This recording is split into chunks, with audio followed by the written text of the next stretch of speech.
Now please join me in welcoming Colonel Mike Warlick, United States Marine Corps retired Vice President for Defense, AFCEA International, to the stage.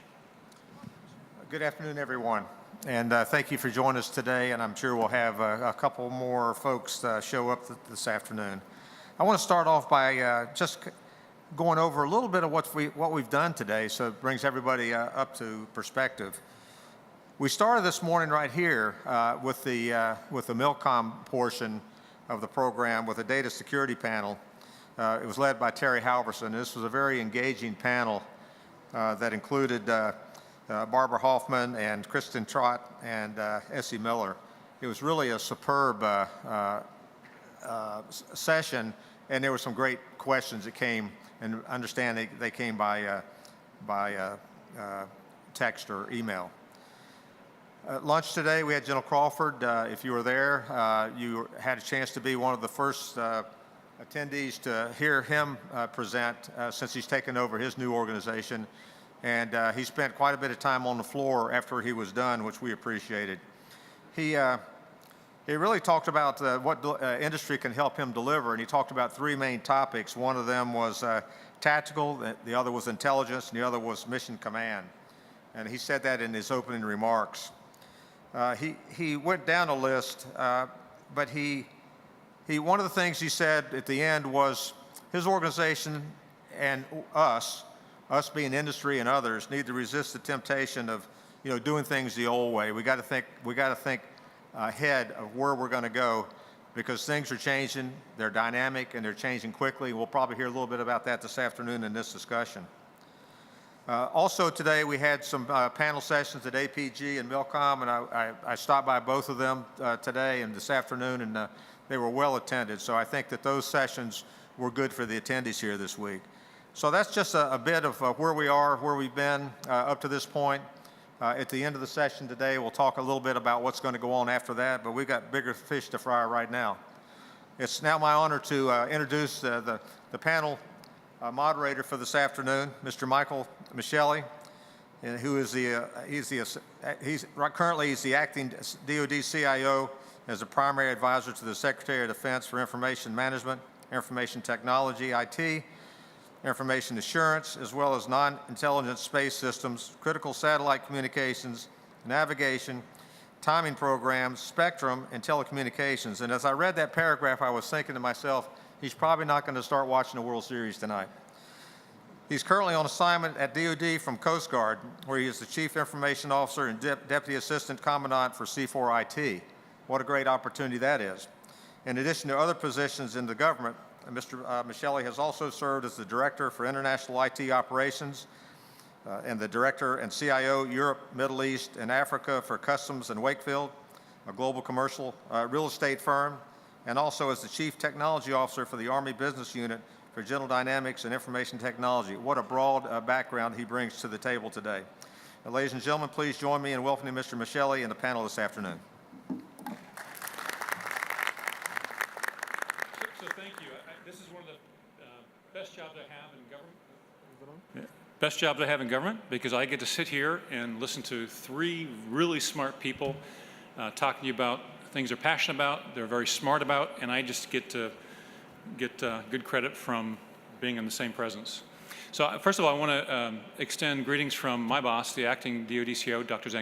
John Zangardi, who can't be here.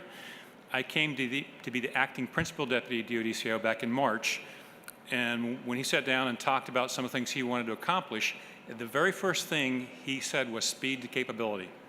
And that kind of fits into our topic today, accelerating speed to solutions in federal IT, because his background, besides being really smart in IT, was acquisition.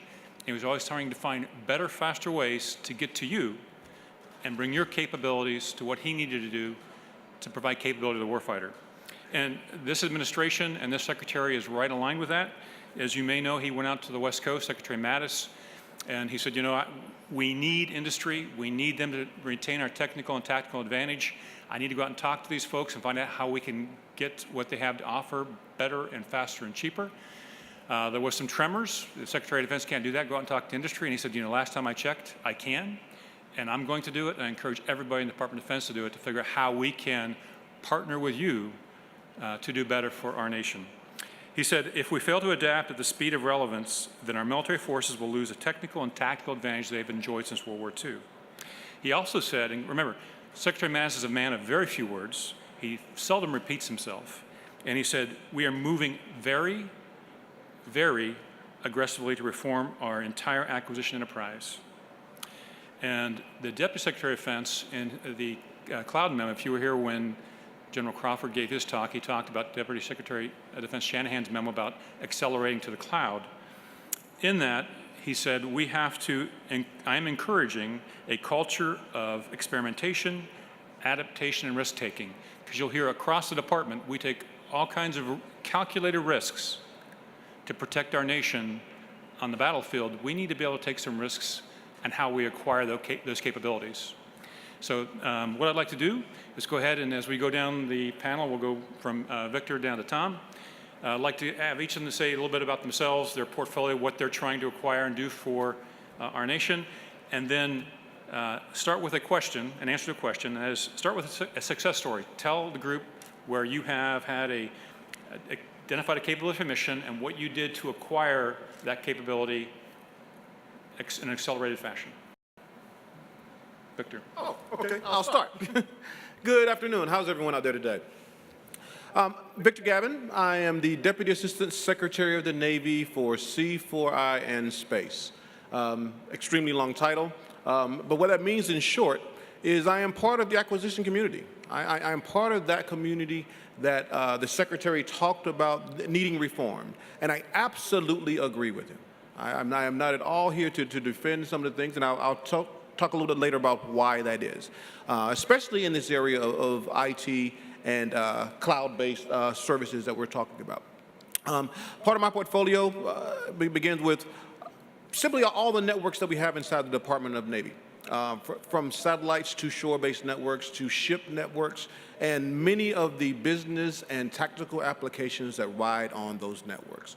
All the programs associated with that come under my oversight, I'll say. My previous job, I was the Program Executive Officer for Enterprise Information Systems, so I know about this area very well as we delivered what was I think still is, the largest purpose-built network in the department called NMCI. You know, for the previous 4 years of my career, we were part of that as well as other things. And you talk about my biggest accomplishments, so things that we've done, I think that probably serves as that for me. Not the fact that we've consolidated the networks, but the fact that just 4 years ago, we had the foresight to see that this industry was changing. This industry was changing from a product delivery focus to a service delivery focus. And what we did with our previous contract was actually change our model to match that service delivery of capability. So what are we seeing today? Fast forward to where we are today with cloud services.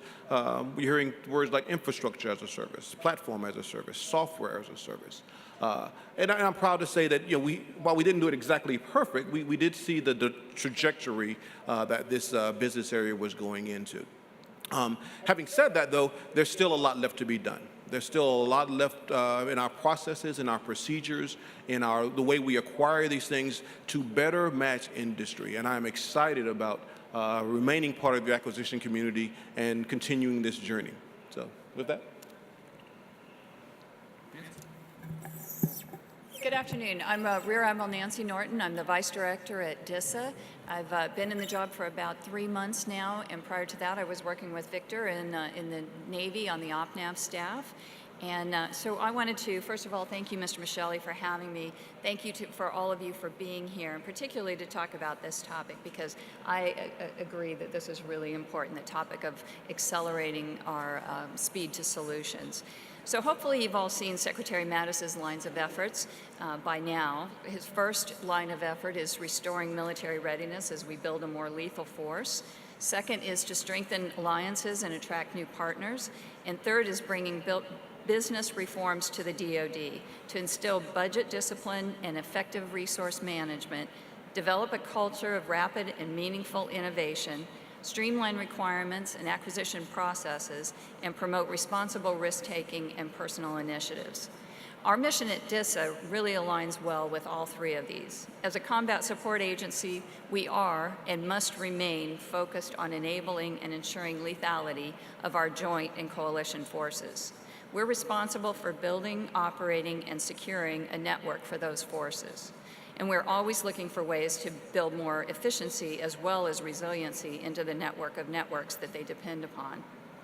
DISA has taken some proactive measures to introduce innovation into our contracting processes, such as designing a contract vehicle specifically focused on innovation, the Systems Engineering, Technology, and Innovation, or SETI contract, and obtaining other transaction agreement authority to contract with non-traditional DoD contractors via the non-FAR-based procurement, which greatly will reduce procurement lead times and foster rapid innovation of emerging technologies into the department.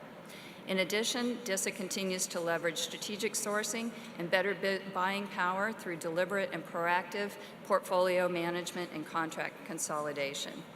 So we're focusing innovative initiatives in the procurement of IT in four broad categories of emerging technology initiatives, in strategic sourcing, process streamlining, and specialized training. All of these, we have many challenges though. We have federal IT procurement is commonly portrayed as slow, archaic, and rigid, whereas IT is fast-moving, state-of-the-art, and agile. Our contracting regulations are vast and in many instances unduly burdensome to the acquisition process. In order to contract effectively for IT products and services, there must be a paradigm shift in acquisition to introduce and implement innovative contracting methodologies, processes, and procedures. Contracting professionals must be willing to step outside of the bounds of traditional contracting, leveraging the discretion, yes, there is discretion that the federal acquisition regulations encourage the contracting officers to use, and to accept risk, just as Mr. Michelli said, that SecDef has emphasized in that line of effort 3, ultimately enhancing collaboration, both internal and external to the government. That collaboration is necessary to better inform the government's requirements, promote utilization of innovative commercial technologies, and enhance competition. And that's really where you can help us. We need to partner with you more than ever. Just as Secretary Mattis has partnering as one of his 3 lines of effort, we have to have that same focus on industry as a partner if we're going to deliver SecDef's 3rd line of effort. We can't get to reform, innovation, or even process and requirements changes without your input. We're spending more time talking with industry before we put out contracts. We need to keep doing that. We know that DoD doesn't drive IT anymore. Commercial demand does. We need your help to adapt the technology you are advancing to meet the needs of our warfighters today and tomorrow. So good afternoon, and again, thank you to Tom, and thank you for Milcom for hosting this panel. I'm Tom Greenfield. I'm the Deputy Director for Communications and Networks in AT&L. In the history of my career, and just sort of evident of the change constant in this field is, so when I was a lieutenant in the Air Force in '85, my early jobs, I fielded a network using a new box called a router. At that time, we couldn't even agree on how to pronounce it, a router, a router. We had a competition between 2 companies, a little small husband-wife company out of Stanford called Cisco Systems, competing against Bolt Beranek and Newman out of Boston. All right, so we had a router. From there, I took a job with the agency that Admiral Norton's now the Deputy Director with DISA, and was building a network that we now call NIPRNet, our intranet. I wish I still had some of the emails where we were debating what we were going to name these networks, and we weren't that creative, but we came up with NIPRNet and CIPRNet. I worked at one point Wi-Fi technologies, as those are coming into the department. In about 2008, when I was in the CTO office, I begged a little beta account out of Amazon for a little side business they had called Amazon Web Services. So I got an early beta account on that, some of our staff, all right? So we have been doing cloud for quite some time in the Department of Defense. In my current role, since about 2010 being up at OSD, I'm more point of the spear now. So I have oversight over nuclear command, control, communications, specifically force direction for how we get direction and manage it out to the nuclear triad. About a year ago, I picked up our position, navigation, and timing systems, GPS. I have oversight on SATCOM and data links, tactical data links, common data links for ISR, and then we do things with ground electronic warfare systems, and I'm the AT&L lead for Spectrum also. And along with that, we are also trying to move faster in terms of our faster buying practices. Admiral Norton just laid out Secretary Mattis's 3 things. He's very good at communicating. We're seeing these constant lethality, strengthen partnerships, business reform. And I think our community in this industry is no better example of a group that can respond to that. I mean, the U.S. is a networked force. We've always depended on network overmatch when we go into a fight. Communications in particular is one of the ways that we strengthen alliances. There's sort of a U.S. ecosystem if you think about that.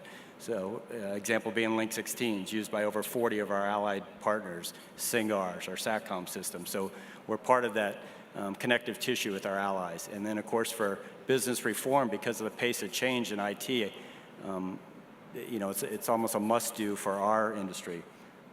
In terms of where my organization is, Ms. Lord, our new Undersecretary of Defense, she came from us. She was the CEO of Textron. She spoke recently at AUSA, so I'm just restating some of the points she's made. She's had a goal to cut contract delivery time by 50%. She's also a big supporter of other transaction authorities, which we're going to talk about here today.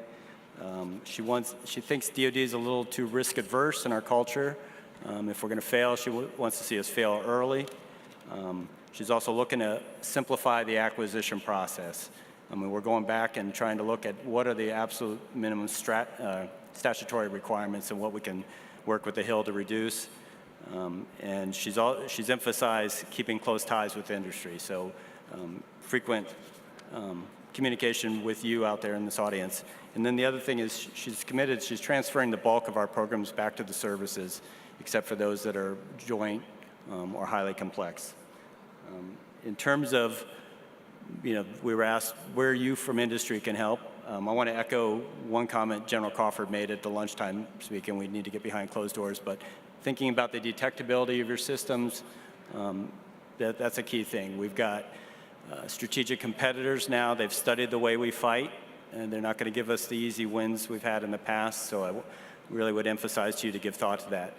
The second thing, and it's sort of a theme that I bring in my office and with my staff, is the accessibility of your technology. So think about in your business strategies, is there a successful model by which you could share your technologies actually with competitors through a licensing model, or do you actually have to hold all technologies close to your vest?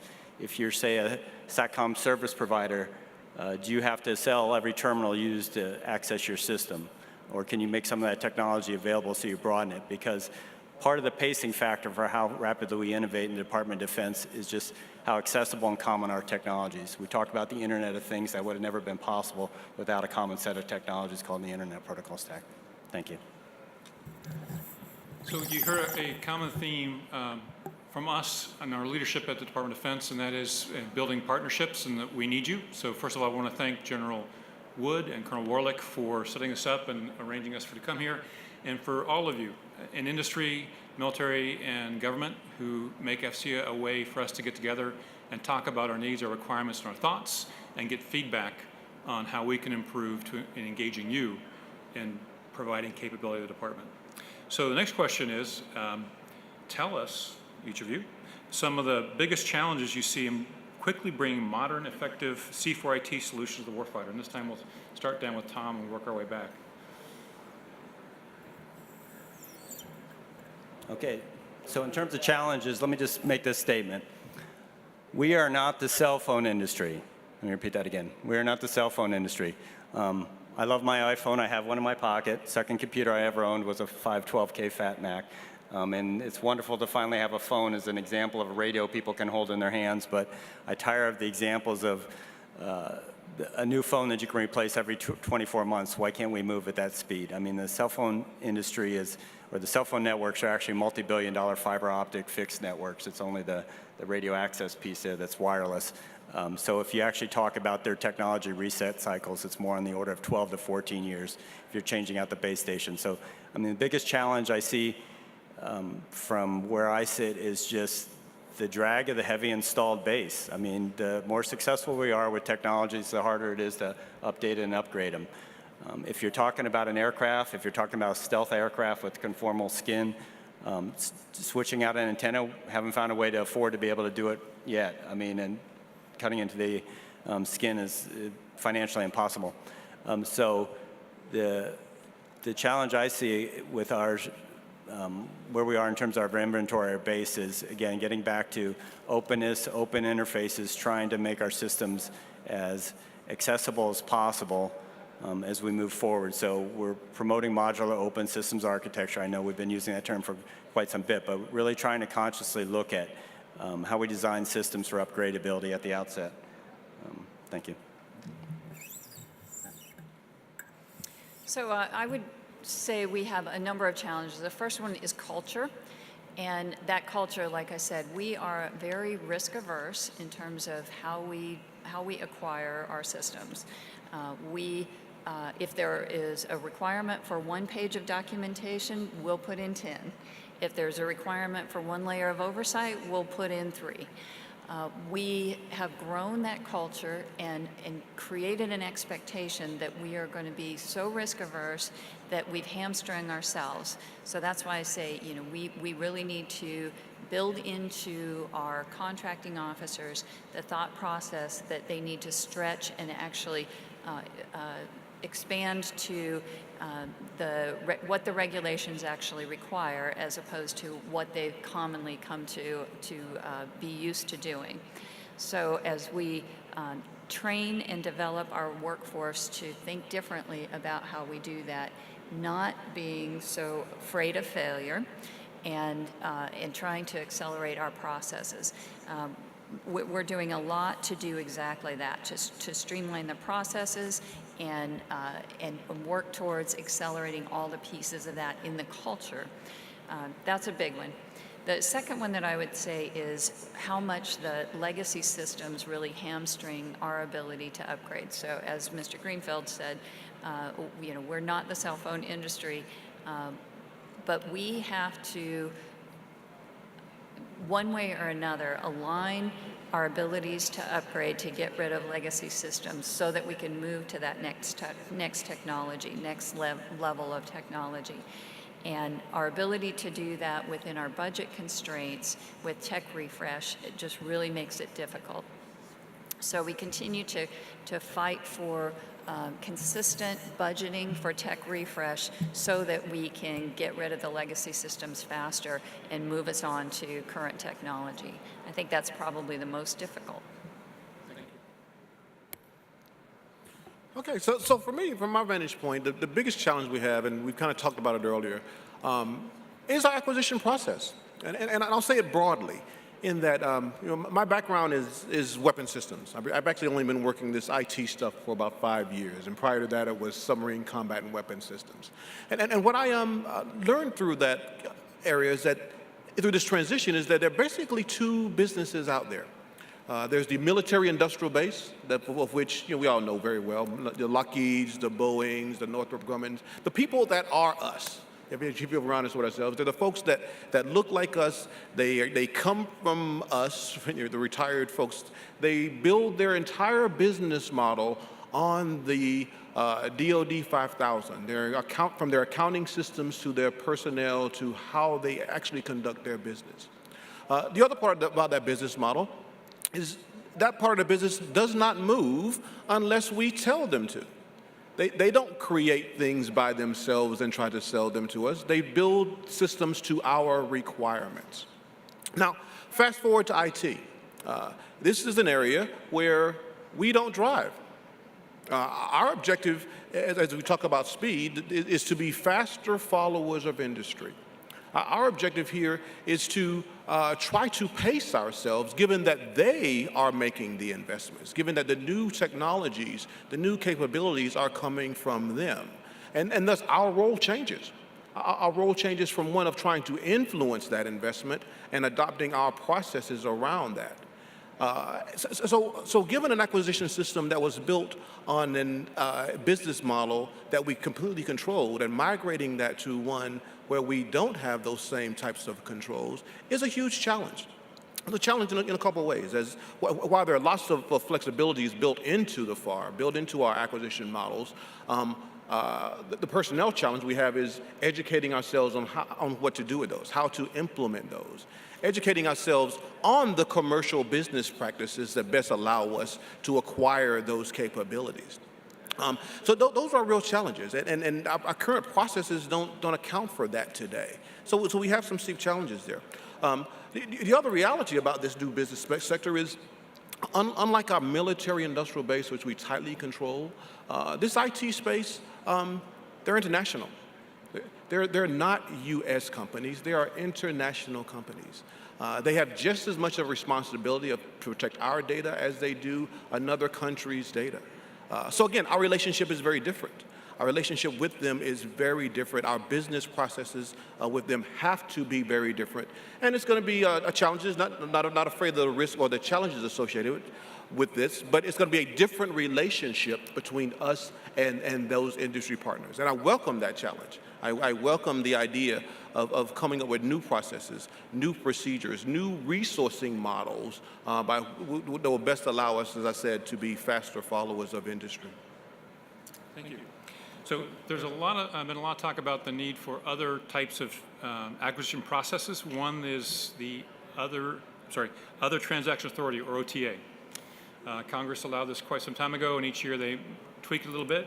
Can you give an example where you have or are about to use other transaction authority or something similar to it?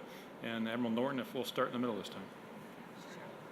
So we aren't quite there yet. We at DISA just received our OTA authority in May, and we'll be ready to start using it this quarter. But in the meantime, we have several contractors through DIUX, Army Contracting Command in New Jersey. And so we have a series of those. We have a prototype spectrum sharing system for the 2025 to 2110 megahertz bands. We have a propagation and clutter model for AWS-3 frequencies. We have an assured identity prototype. We have a mobile endpoint security for DoD mobility, and we have a continuous authentication prototype. So a lot of different things for different types of purposes. And the key to these, they're pretty small, they're pretty well defined, and they're things that we really need innovative solutions for. So for example, on the assured identity prototype and continuous authentication, both of those looking at beyond the CAT card and what kind of multi-factor authentication capabilities that we would have and how industry can help solve those for us. And those are really interesting and exciting. One of the challenges with OTA is that we actually have to build our workforce to understand how to use this capability, this contracting. Just as Mr. Gavin was saying, we have to think differently and train to do this. And so we're building up that contingent within DISA to be able to understand how to most flex this capability and authority that we have now. But we're very excited about it. So can you hear me? Good. So I don't have anything directly in my portfolio right now that's used in OTA. I am going to give a shout out to Bob Tarleton there in Space and Missile Command. So the Pathfinder #3 they awarded that Joe V and his office did, they used an OTA, hasn't been finalized yet. Within actually my larger office, sister organization, our cyber directorate, has also been working with the persistent cyber training environment, and they're also using an OTA approach for that, for their early risk reduction.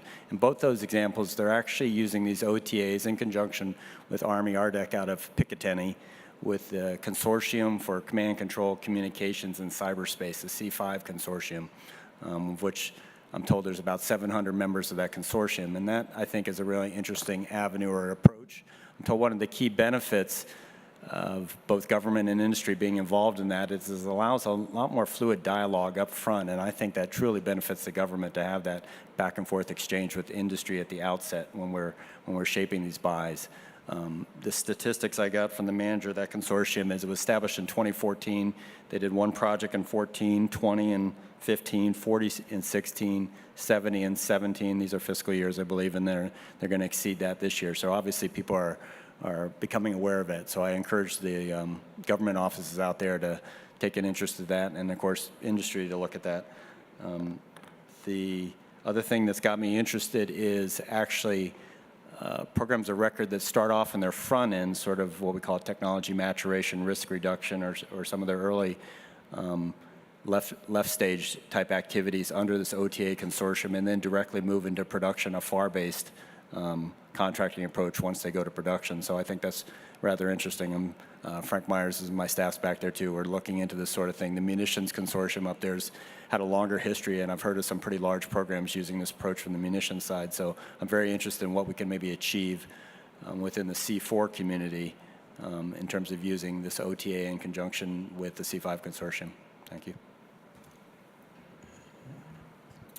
So, similar thing.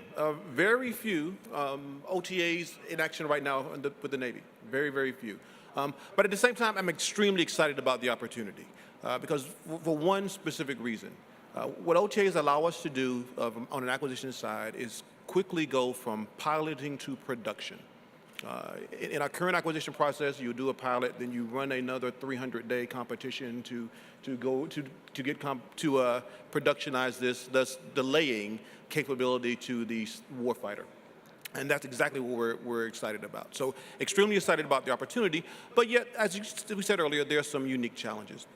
One of those challenges is require us, again, to know the business you're engaging in. As I said earlier, we are used to the military-industrial base. This space is very different.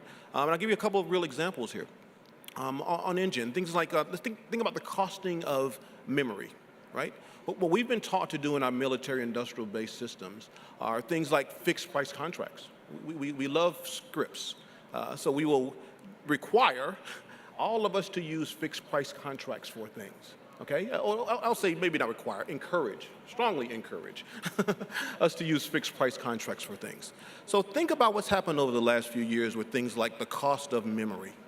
The cost of memory in your phone has decreased over the last few years. And it continues to go down as Moore's Law continues to change technology. So as a buyer, as you lock into those things in your fixed price contract, what are you doing business-wise? Well, in year two, you are now paying more for that than the value that is in industry. We're seeing very similar things in cloud. For the last 5 years running, the price of cloud technology has continued to decrease. Now, what OTAs tell us, though, allows lots of flexibility. It allows you to take that far and basically throw it away and write down those business processes, the things you want to negotiate. But in that, it requires you to know that business. So it gets back to what we said earlier about having our workforce understand not only the technology that we're buying, but the business models and the business drivers that are doing that. So again, extremely excited about the opportunity to use OTAs, but I think we have a massive education process that we must go through before we're effective at using those. Thank you. Yeah, it won't fit all cases, but one of the things that come up as we look at acquiring new capability, one of the first things that my boss and others in the building ask, can we use other transaction authority because of the ability to move quickly and fast? And have a dialogue and a discussion with the industry and the provider. So we've heard this as a recurring theme. With all this change, we will have to educate our people, right? Our people who are brought up in a certain way, they've been acculturated to be less risk-taking and look at a low-price, technically acceptable contract versus others. So what other kinds of changes do you see in the skill sets and the acculturation of our people as we go through this process? And Victor, if you wouldn't mind going first. Oh, excellent, excellent. A couple wonderful opportunities that you're going to see with the evolution of these new technologies. I'm sure we're going to see data analysts. You're going to see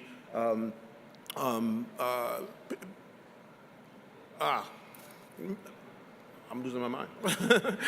More need for analytics, data scientists, thank you, data scientists, folks that do analytics. Those are the new, exciting new jobs that are coming out there, things that they're teaching in school today. But at the same time, they're going to be jobs that we're not going to do. And that's going to be the harder part for us. Back many years ago, when I was much younger and had lots more hair than I do today, I actually wrote software for the Navy. I actually wrote operating systems. We actually built chips and cards that went into these machines called Yuck 43s and then fathometers. We did these things ourselves. We had an industrial base that did that did all of that. And back in the 80s, we made this crazy idea. We're going to use COTS. We're going to use these things called computers. And you can imagine, as I think back on it, the fear that ran across the department when we made that transition. I mean, how is a company like Intel going to understand what we do? You know, Microsoft, they're just a little company. They clearly don't understand, never understand weapon systems. We'll never put that stuff on ships. I can't even imagine why we are having this conversation. And there are lots of young, energetic folks like myself that were just getting into, you know, I'm writing code, I'm building things. It was an exciting time. And now you want me to transition to simply buying it. A scary time. It really was. But what that offered were new opportunities. You know, now you don't have to focus on the details of ASIC design, and you can focus more of our time on the real capability that makes a difference and get out of the infrastructure world.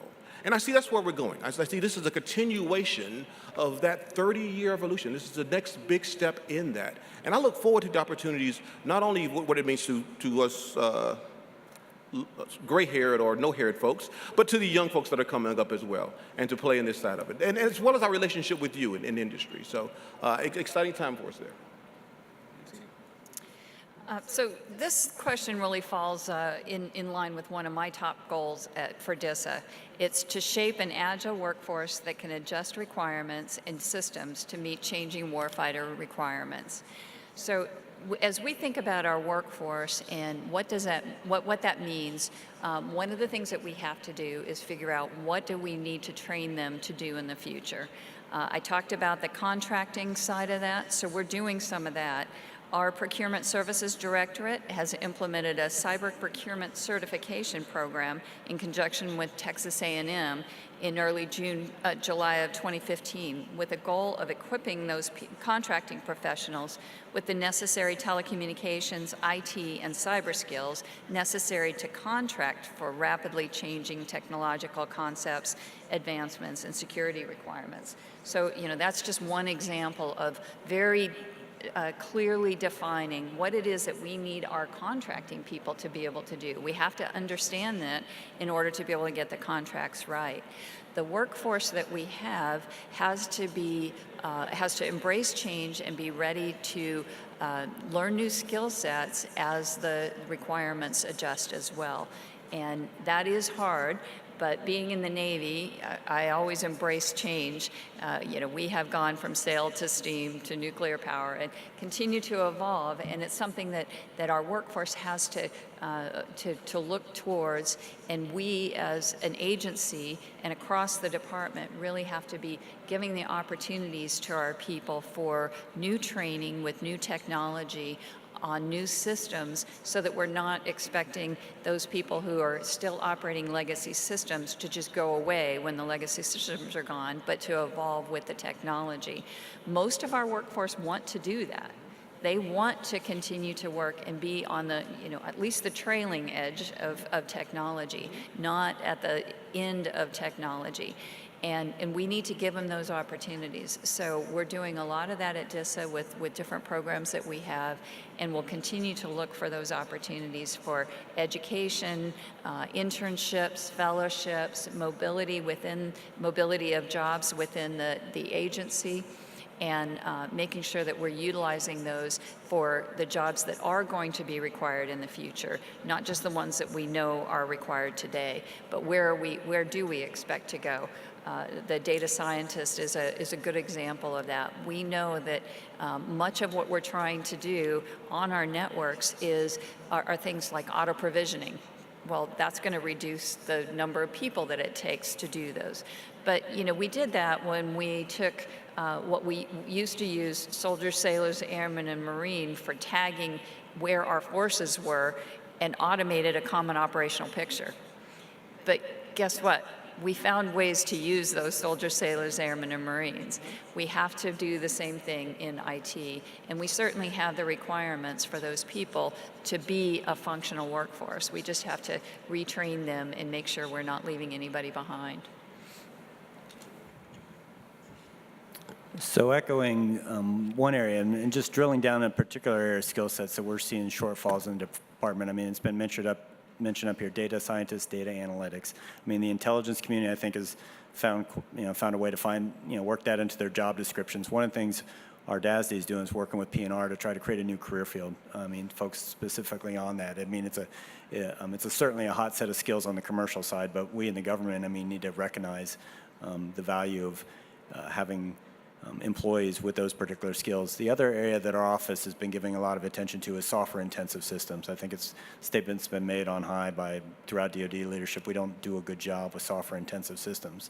And actually, one of the things we're finding, and maybe it's hearkening back early in Victor's career, that maybe we need to be more hands-on in that regard. Where a PM is not a PM is not a PM. It's not necessarily generalizable across all domains. Software there's particular. I don't want to say it's art form. I mean, there are repeatable processes there, but we're finding, we need to move to having deeper software skill sets on the government side. And as we talk about things like Agile or Iterative or DevOps, you're talking about the government not necessarily being an integrator, but has to be involved in a much closer relationship with the vendor, the supplier. And you're into maybe almost more of a continuous sustainment, continuous innovation type cycle. So on the industry side, I mean, I think what you're going to see too is the government starting to evaluate your companies in terms of what we call a software factory or your DevOps practices in those regards. It's not simply what you come back to us with a bid and proposal on that particular solution, but it's more your capabilities, because we're going to go into some of these programs with more of an IT box, not a very prescriptive set of requirements. Part of it's going to be exposed throughout the development process, but I mean, that's one area that we in particular think we need to strengthen our skill sets on the government side. Thank you.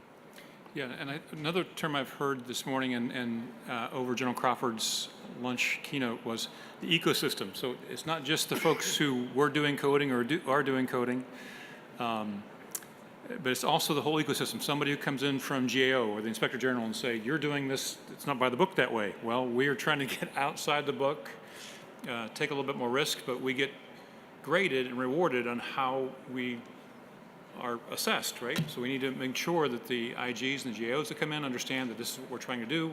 We're adopting best industry practice as well as with government practice. We need to look at our testers, and are they up to speed on what industry is doing to test?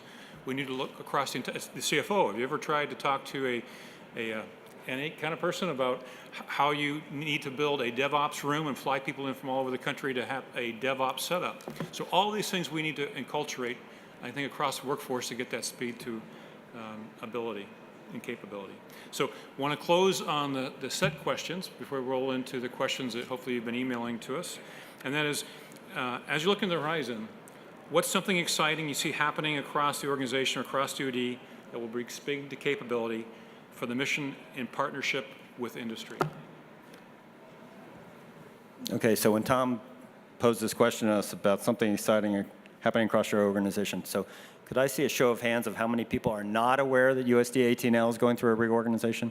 Okay, well, by law, USD AT&L is going to be split into two undersecretaries. There'll be an Undersecretary of Defense for Acquisition and Sustainment and an Undersecretary of Defense for Research and Engineering. And the goal, of course, is to streamline and to promote speed in terms of our buys. And we're still working towards a goal of having the outlines or having that organization in place by February of 18. And so, of course, challenges maintaining staff morale with that level of uncertainty. But again, change brings opportunity, and as we talked about, new opportunities, and for those who adapt, I mean, presents, greater things that we can achieve. In terms of what excites me, I mean, in DoD, we can defer a lot of our purchases in the C4 space. The nice thing about being exposed to space systems is eventually our satellites fail. That's not a good thing, but it does, on your behalf, it does force us to actually acquire new systems. So across my portfolio, starting with PNT, you'll see an RFP coming out from the Air Force. We're going to be recapping, well, not recapping, we're going to be buying another set of new GPS-3 satellites. That should be coming out here in the next fiscal year. Within strategic satellite communications, I think it's already been talked about, the Air Force, a couple panels. We're recapping our polar satellites. Air Force has already had an RFI out for the Enhanced Strategic SATCOM. That's a follow-on to AEHF. Within wideband, I think there was talk about the things we're doing with the protected tactical waveform, with the transponded protected tactical enterprise services. My office is also code-leading the wideband AOA. I think Nudge or Colonel Nagy talked about that this morning. I heard him talking about that. So that's an exciting opportunity. We're looking at doing things differently there that we've not done in the wideband space in terms of leveraging commercial industry to a greater extent than we might have done before. In narrowband, we've got a great example of a system where we do, in my sense, have a public-private partnership between the DISA Enhanced Mobile SATCOM services they've built over Iridium's constellation, and Iridium's put up a new Iridium Next constellation. I think it's a great opportunity there for the Department of Defense to do more than we've done previously there. And then also in terms of our UHF narrowband systems, current program record is MUOS. We're going to be starting an AOA here probably in the next 18 months to look at replacement of that system.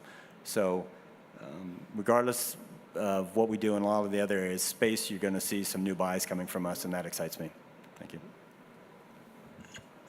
So I've got a lot of things that I'm excited about in the future. I think that we've got a really exciting horizon that we're coming up on. We're doing a lot of upgrades on the DISN backbone, and as we see those come to fruition, we're going to build in increased resiliency and capability for our customers, for our mission partners. And so that's really exciting. We're going to be having capability for MPLS across the DISN and the ability to create virtual private networking that we have not had in the past. As we see the rollout for JRSS, the Joint Regional Security Stacks, and that gets fully rolled out, which has been obviously a major effort with DISA and each of the departments and the DoD CIO, that once we get that done, our ability to actually see into our networks at a much different level than we have been able to before, both for cybersecurity and for network operations, to understand how we're using our network and how to protect our network, will be enhanced tremendously. That's going to be a lot of work to continue to work together across the services for each of the end users to understand how they want to use the data that's available to them. But that's really going to be a big game changer as we fully operationalize JRSS. We're going to see more and more virtualized servers and virtualized networks and software-defined networks, and I see all of that giving us the ability to contract once and then be able to repurpose the capabilities that we have very, very quickly for different functions, whether those are on the coalition networking side, on our ability to reconstitute a network after a cybersecurity event, on meeting new demands that we hadn't anticipated before, being able to isolate traffic for communities of interest that we hadn't been able to do before, and certainly the things that we're doing with cloud computing and what that means for both on-premise and off-premise cloud capability is really exciting. So those are just a few of the things that I think are really going to change our horizon. Okay, I'll be brief. The thing that excites me most are the changes that are going to be driven to the relationship that we have with you in industry. I said very often that things like cyber's not a DoD challenge. Cyber's a world challenge. It's a challenge that all of us are going to have. And I think it's going to drive a very different relationship than the current one we have with industry, the buyer-seller relationship we have with industry today. And I'm excited about working closely with industry to help define exactly what that is. I could go on with that, but I think that's the one that excites me. And the recent memo on cloud is the first step in my mind in helping define exactly that. Thank you. And General Crawford said you hear the word policy and the first thing you do is freeze. Well, one of the things that Admiral Norton said is, we have reams of DFARS and many types of policy and code that we have to follow.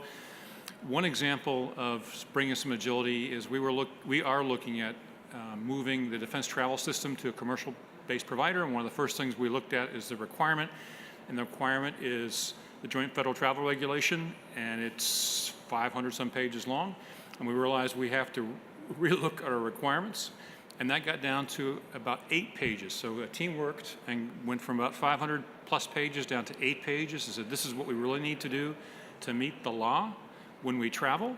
And this is a much better statement of requirements to provide to industry to use a commercial product. And the more that we can do that, the more we can take taxpayer dollars, partner with industry, and deliver speed to capability, lethality, build partnerships, and institute reform in our department. And that's what excites me. So for once in my life, policy actually is kind of exciting me if we can reduce policy and use it to our advantage. So again, I feel privileged to be in the glow of this august panel. So I get credit by association. That closes out our more formal part, and I think we have some time for questions. I'm looking for Yes, sir. Colonel Warlock here. The first question for the panel is, can you expand on how responsible risk-taking will be moved forward and incentivized? Anybody want to take that one? So one of the ways is, again, that OTA first question. So when somebody comes up with a requirement and we're looking at an acquisition strategy, can we go to OTA first? Can we go out and take a statement of objectives, don't define it with a 500-page requirement document, but trust in the system that industry is using, and go out through this other transaction authority with a statement of need or a statement of capability or a challenge or scenarios, and trust the process will get us the outcome that we need. That's one, I think, one part of the risk-taking that we need to enculturate. Any other thoughts? So, you want to go? Try to take a crack at it. I think if we could get to iterative programs where you're doing things in smaller chunks, that in itself lowers the stakes for folks on both the government and the industry side. I mean, you can do a lot of, all right, I'll throw out the F-35. You do some forensics afterwards. It's like, how do we maximize the envelope on all the requirements on that aircraft? I mean, we wanted everything. The challenge is when we get to such a smaller number of programs, and you've got your once-in-a-generation opportunity to get your requirement in from our side. I mean, that's why then we put all our eggs in that basket. If you can do things in smaller increments, iterations, and particularly IT and software lends itself to that. I mean, that you can do incremental improvements. That in itself lowers the risk calculus on the part of the government. And so then maybe we would look more like Silicon Valley with the fail early, fail fast type mantra. But I think part of our challenge, again, is that we've bulked so many requirements into single big buys, big bang top buys. Thank you. So you hit on the key word there, is failure. We kind of have to get used to saying that word. It's not a word that comes easy to us, the idea that something has failed. But if you're going to take risk, if what you're asking for us to take risk is that you need to be acceptable of some failure. It's a good example. Banks. Our banking system, when it comes to things like cyber, has built-in failure. Right? How many of you guys have been hacked, have your credit card stolen or your ATM stuff stolen? Kind of raise your hand. So what happens in that process? Well, what the bank has guaranteed is that, $50 is they are willing to lose that in this process. Their goal is not to protect absolutely everything in the process because they realize that's impossible. They've defined a failure, how much they're willing to lose. They have a definition of that. Yes, they will continue to try to improve that, but it required them to accept some element of failure in this process. So while we talk about risk-taking in our process, I think it's very important for us to define what are we willing to fail at and clearly articulate that $50 amount to us. And I agree with what you said earlier about smaller programs. The idea of agile, not just software development, but agile acquisition lends itself very well to that. Lends itself well to a short-term investment in something, see how it works out, and being willing to accept if that does not work. That becomes our $50 investment at that point. And then change from there. So that's going to be the key cultural change that will make that a reality. So the SETI contract that I talked about earlier, the Systems Engineering Technology and Innovation, is a contract that we spent a lot of time working with industry on. How do we build a contract that allows for innovation to be agile, to be small, and be allow for those small failures, small displays, and then build off of that. And I think that one's one where we really are incentivizing that capability and that culture. Thank you. As you talk about solutions you see that are accelerating rapidly, can the military services keep the pace and act within fiscal constraints? Yeah, because if we don't become more agile as a matter of practice and culture, the services go out and do it on their own. And sometimes then we have issues with interoperability and other aspects. So we have to be, they're already running ahead of us. In fact, the answer is yes, they're running ahead of us, and we need to keep pace with them or try to get a little ahead of them to capture all the reform initiatives and all the interoperability that we need, because if we don't, they will get out ahead of us because they have a job to do, they're focused on it, and they go after it. Maybe, any thoughts? I'll bite. And you're right. I think very often the services do get ahead of larger DoD. But I'll say it differently. I'm not sure that's always a bad thing. Just as in industry, small business tends to be, as often, the major innovator out there. The small guy is the guy that's hungry. The small guy is the guy that's trying to make a difference, that's willing to make that bet. Make that bet on something brand new. And what you see in the larger IT companies is part of their business strategy is to monitor that small guy's progress, then acquire that technology, or better yet, acquire that business. So that's part of the culture, of the innovative culture, when the smaller guy is driving those things. And the best ideas don't always come from the top. Yes, we need regulations. Yes, we need policies. And yes, there are efficiencies in doing things from that area. But let's not shut out the innovation that comes from the bottom of the process as well. Don't get me wrong. I am not opposed to people going after what they need to do for the mission. Neither is my boss. We want to keep pace and we want to add value. So definitely do not want to say that the big DoD knows best. I'm not saying that. So let me just add one onto that in terms of theme. Absolutely. I mean, innovation comes from anywhere in the department. The services have Title X authority. The services are the bulk of the acquirers in the Department of Defense. They should be moving out quickly. They should be focused on their missions. The challenge I think we have as a department is striking a balance to where if I've got a program, the challenge I see, and I didn't elicit, is I'm not really rewarded for was my technology reused by another program, even within my own service, let alone by another component of the Department of Defense. And particularly in these budget environments too, the more I shape my requirements documents to say I'm looking out for the common good of the greater department, I'm not certain you fare as well within the services resource and the requirement stacking process. So, but without a doubt, we need to empower at the field level all organizations to move out quickly and attack their missions. But again, there's constantly going to be this tension for when it comes to communications. Again, common solutions provide an operational benefit that is called interoperability. Using across a wider set of the force. Thank you. And one more comment was back to building partnerships. Secretary of Defense is leveraging allies, building partnerships. It's not just within DoD. It's within industry, within whole of federal government, and our international allies where it's appropriate. So we need to go after it all where it best fits our needs. Thank you. Is the format at Milcom, as an example, what you think can help you with industry engagement? And can you recommend formats that can better support government engagement and/or search for new technologies? Well, I'll take that. I think there are a number of things that we can do, and we need to be involved in all of them.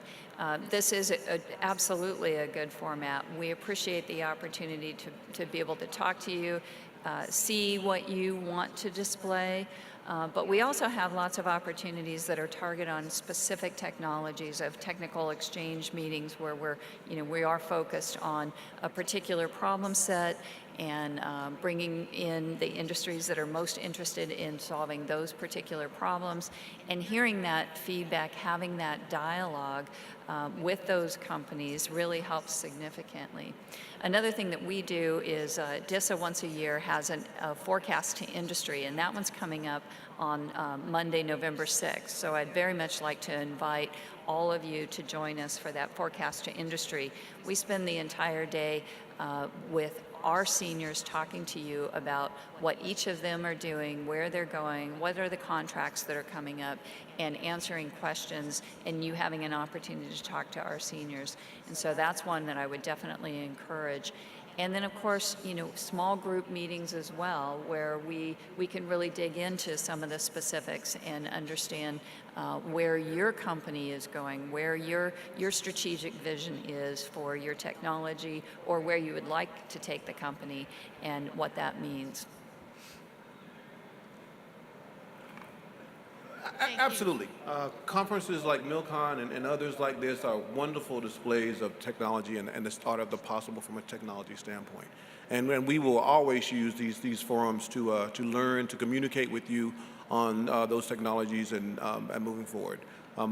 Having said that, though, there is one part I would say that's missing in this conversation. And we talked about it already, the business side. The people we send here are operators. The people we send here are acquisition folks. We need a similar forum, I contend, for our contracting officers to interface with your business folks to understand the business processes that are best used to acquire these things. That's the part that's changing. The way we've set these things, the way we're set up today is, again, the military-industrial complex. You change your business processes to match us. What we're trying to do in this era is almost flip that on its head. Help us understand the proper business relationships we need to have with you to acquire these things in a more rapid fashion, consistent with the business processes of industry. That forum, from what I can tell, does not exist. So I think that's one of those areas we need to work closely with MilCom and others to try to build on, to bring a forum for our contracting officers, our lawyers, to sit down with you and have these type of exchanges, not just the program managers and folks like myself. I think we have time for one more. Okay. What can industry expect in terms of the government engagement guidelines, and will it be sufficient enough to shape the needs for deliverables by industry? Could you say that one more time? Sure. What can industry expect in terms of the government engagement guidelines, and will it be sufficient enough to shape the needs for deliverables by industry? So, SecDef said go out and talk to folks and stretch the bounds of what's legal and right, and I think you'll see people going out and doing that. When I say stretch the bounds, whatever is, there's a lot of scope in what's legal and what's right, and so we've got a lot of room to maneuver. Mostly we have not been, because as you've heard, there's a culture of not so much risk taking. So we are going to go out and engage with industry more. Dr. Zangardi brought in, I think, 3 industry panels on cloud. And each time that initial discussion was a little stilted. It was more business development and policy on our side. And we all realized we weren't getting to where we wanted to be. So we set new ground rules for the next meeting. And it was a much more productive, interactive meeting. I think as people learn or relearn all the authorities and capabilities they have to engage with you, and they work that muscle, I think you'll see a lot more engagement, because we're getting direction to do that, and I think we know it's a smart thing to do. So echoing what Victor said too about, you know, we're looking from inside in terms of our regulations frequently, and I mean, and you bring an absolute invaluable perspective, you know, from your how you see the impact. You know, part of our challenge is oftentimes discerning where it's an actual statutory requirement and where there's a self-inflicted wound on our part. You know, we are risk adverse. Our contracting and legal really interpret things, you know, very, very strictly sometimes. I mean, one of my personal challenges and gripes is new start notification for new programs. In terms of continuing resolution acts, they're the rule, not the exception, if you haven't seen the way we've been budgeting or here for the last 10 years. And so I've seen this tie up innumerable projects. And so one of the constant challenges is exactly how we've written our requirements documents, in terms of how these interpretations have come out. But again, my door's open, my staff, we have vendors in our offices every week. So we're certainly available and accessible to talk to you. But again, give us your perspective. And I certainly know you're talking to the Hill, professional staff members. So beyond your interest in national defense and legislation you might be promoting there, but think about the impact of the language that goes into various NDAs and that sort of thing, and what the impacts are on our overall process. Thanks.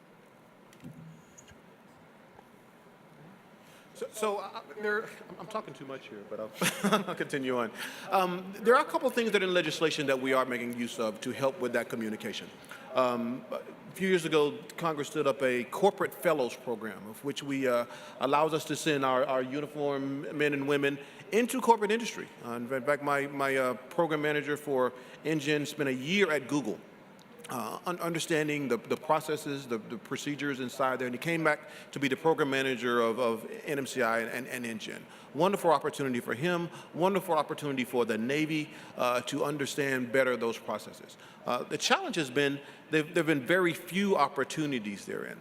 So most recently, I think in NDA 16 or 17, Congress has allowed us to do the IT exchange program, which allows up to 50 exchange people, civilians now, not just military, in addition to the corporate fellows program, to allow us to send people to industry and a series of companies, and allow industry to send folks to us. So this is the first year that we're actually reaching out, trying to actually put some of you actually on our staffs in order to, again, close that knowledge gap between the technology, the business practices that you have, and help educate ourselves. So we look forward to engaging, those that are part of that program. I think to date, DoDCO has about 10 to 12 companies that have signed up to participate in that, and I'm sure they'll be offering up to others. But I view that as an opportunity to, again, close this knowledge gap that we have between us and you. Well, thank you all. Thank you very much to my panel. Thank you to AFCEA, and have a great rest of your day and tomorrow. Please join me. That's all right. Please.